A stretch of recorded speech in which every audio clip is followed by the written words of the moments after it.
Nearly all photographers, no matter what genre they end up working in, have tried landscape photography at some point on their journey. It's probably the most accessible form of photography there is. All you need is the scene in front of you, a tripod, a camera and lens.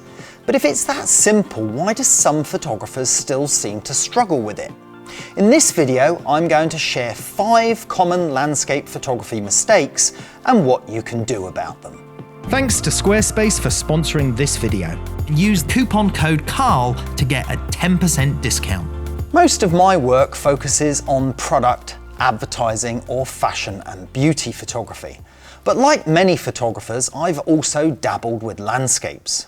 But some photographers refine their skills and become specialists in landscape photography and produce the most beautiful work, such as the awe-inspiring images of Isabella Tabashi, or the wonderfully desolate scenes of Ivan K. Mares, or even the fascinating eerie nightscapes by Jasper Goodall.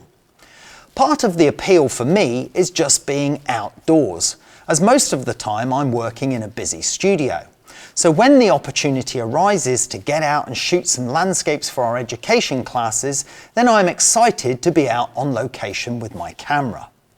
Many of our members on Carl Taylor Education also enjoy landscape photography, and I've held numerous live critique shows where I point out the positives and negatives of their landscape images. To give you an insight of just a few of them, I've highlighted 5 common landscape mistakes. Number 1, not planning your shot. One of the great things about landscape photography is that you are at the mercy of the environment, the weather, and the conditions, all of which can help enhance or destroy an image. But do yourself a favour and give yourself a fighting chance. It's always worth doing your research. What angle will the sun be? Which directions will the shadows be coming from? Will the tide be too high or too low? And what is the weather forecast to do? These are all things that you can find information on before you even leave the house. And knowing these details can help your chances of success for a shot. For example, when shooting seascapes at sunset, I always find it best when the rocks are wet from a falling tide rather than dry because of a rising tide. That way I get better glisten and highlights in key parts of the image. Number 2, not being deliberate with your composition. Composition is everything in landscape photography. You need to deliberately guide the eye around a scene through careful components in the image, as well as good use of light and motion. Shooting what you see is often a mistake. You need to think differently and try and see what might not be immediately apparent. What will it look like when the sun moves behind that cloud? What will happen in an hour when the tide is in a different position? And what can become a key point of focus in a shot? By being deliberate with what you want the image to say can help you fine-tune the scene. For example, I will often move a small boulder or find a piece of driftwood from further up the shore and deliberately place it in my scene to enhance the narrative, giving the image a point of focus. Number 3, not shooting at the right time of day. Wandering around aimlessly with your camera in the middle of the day will usually not bring you the best results. Waiting for the right light will. In landscape photography, that is most often the magic hour or golden hour, about 30 minutes before and after sunrise or sunset. During this period, a landscape can transform into something magical compared to what it would have been just a couple of hours ago. But the magic hour is not the only time of day.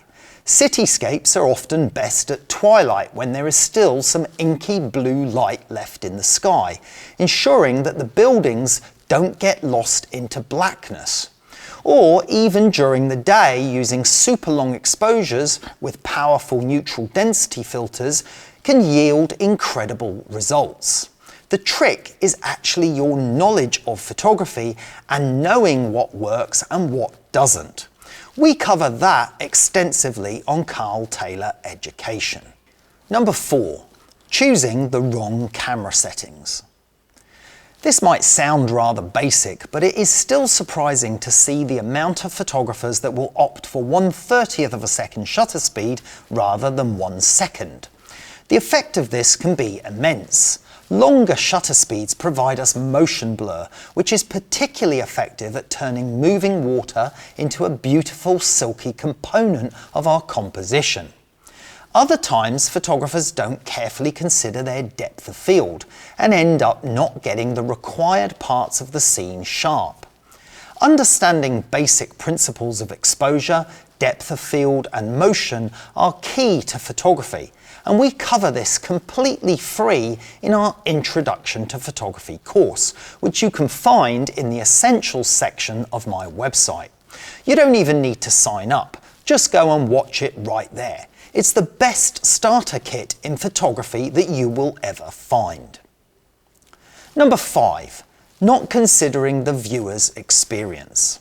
Finally, this is often the most important.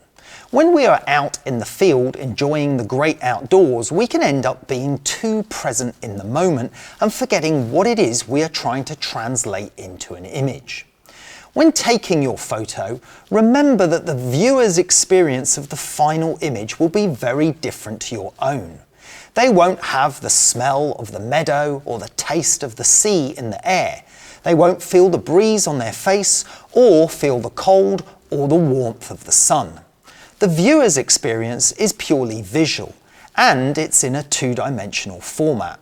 So as the photographer, you must not focus on what you are feeling at the time, but primarily what you are seeing or what you can see through particular long exposure techniques or angles of view.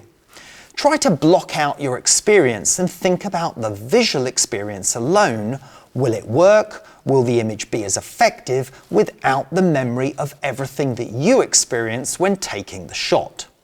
I'm not saying you should forget the experience because that's half the fun, but you should certainly be aware that your experience will be entirely different to that of the viewer. Well, I hope you found these tips useful. If you'd like to brush up on your skills, then try my free course on photography at Carl Taylor Education. Thanks very much for watching. This video is brought to you by Squarespace.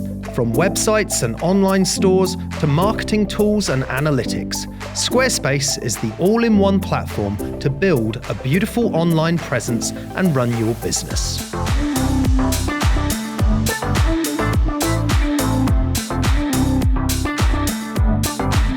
Head to squarespace.com for a free trial. And when you're ready to launch, go to squarespace.com/Carl to save 10% off your first purchase of a website or domain.